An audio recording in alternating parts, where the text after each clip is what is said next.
ব্যাংককে বিমস্টেক সম্মেলনের ফাঁকে ভারতের প্রধানমন্ত্রী নরেন্দ্র মোদীর সঙ্গে প্রথমবারের মতো দ্বিপাক্ষিক বৈঠক করেছেন প্রধান উপদেষ্টা ডক্টর মোহাম্মদ ইউনূস।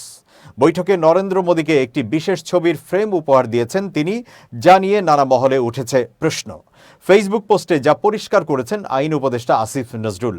সাধারণত প্রধান উপদেষ্টা বিদেশি রাষ্ট্রদূত কিংবা রাষ্ট্রপ্রধানদের উপহার হিসেবে জুলাই অভ্যুত্থান নিয়ে বাংলাদেশি শিক্ষার্থীদের আঁকা দেয়াল চিত্রের একটি বই উপহার দিয়ে থাকেন, যে বইটির মোড়কে থাকে জুলাই আন্দোলনে শহীদ আবু সাঈদের প্রতিকৃতি।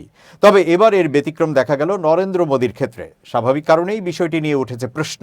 মোদীকে উপহার দেওয়া নিয়ে প্রধান উপদেষ্টার ফেসবুকে পোস্টে জানানো হয়েছে, শুক্রবার ব্যাংককে দ্বিপাক্ষিক বৈঠকের সময় প্রধান উপদেষ্টা অধ্যাপক ডক্টর মোহাম্মদ ইউনূস প্রধানমন্ত্রী নরেন্দ্র মোদীকে একটি ছবি উপহার দিয়েছেন।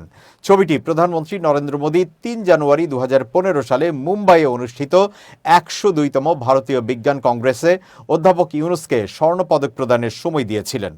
মোদীকে আবু সাঈদের ছবির পরিবর্তে ডক্টর ইউনূসকে দেওয়া স্বর্ণপদক নিয়ে প্রশ্ন তুলেছেন অনেকেই ফেসবুকে, যার ব্যাখ্যা দিয়েছেন আইন উপদেষ্টা। অবশ্য সেই ব্যাখ্যাটা তিনি দেননি। সুমন রহমানের দেওয়া একটি পোস্ট নিজের ফেসবুকে শেয়ার করেছেন তিনি। পোস্টটি হুবহু তুলে ধরা হলো। প্রফেসর ডক্টর ইউনূস নরেন্দ্র মোদীকে আবু সাঈদের প্রতিকৃতি দিলেন না কেন? কারণটা চাণক্য বলে গেছেন, সোজা গাছ আগে কাটা পড়ে।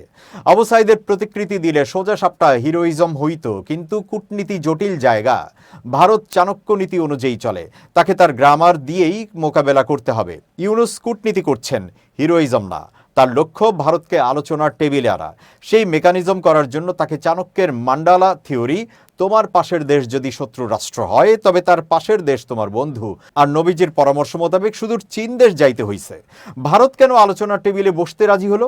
কারণ এখানে প্রফেসর ডক্টর ইউনূস কৌটিল্যের দ্বৈত নীতি ইস্তেমাল করছেন। একদিকে চীনের সঙ্গে ব্যবসা সম্প্রসারণ করছেন, আবার পাইপলাইনে পাকিস্তানও আছে, আর ভারতের দিকে বাড়ায় দিচ্ছেন ভূ রাজনৈতিক ও আঞ্চলিক সহযোগিতার হাত। ফলে ভারতের পক্ষে রাজনৈতিক দূরত্ব ঘোচানো ছাড়া আর কোনো উপায় বাকি থাকলো না। তাছাড়া জনম দুঃখী সাত ভগিনীর দুঃখের কথা যে ডক্টর ইউনূস অলরেডি বলে দিয়েছেন, দুঃখ মুক্তির উপায়ও বাতলায় দিয়েছেন, অর্থাৎ প্যান্ডোরার বাক্স খুইলা গেছে। এইটাই মোক্ষম ইউনূস ডিপ্লোম্যাসি। দ্য সার্থীয় কহেন, দুর্বলের প্রধান অস্ত্র হলো সে সবলের ভাষা ও ট্যাকটিককে এমনভাবে ওয়েপেনাইজ করে যে সবল তার নিজের অস্ত্রকেই চিনতে পারে না, বা যখন পারে তখন দেরি হয়ে যায়। সেটাই ঘটেছে আজ।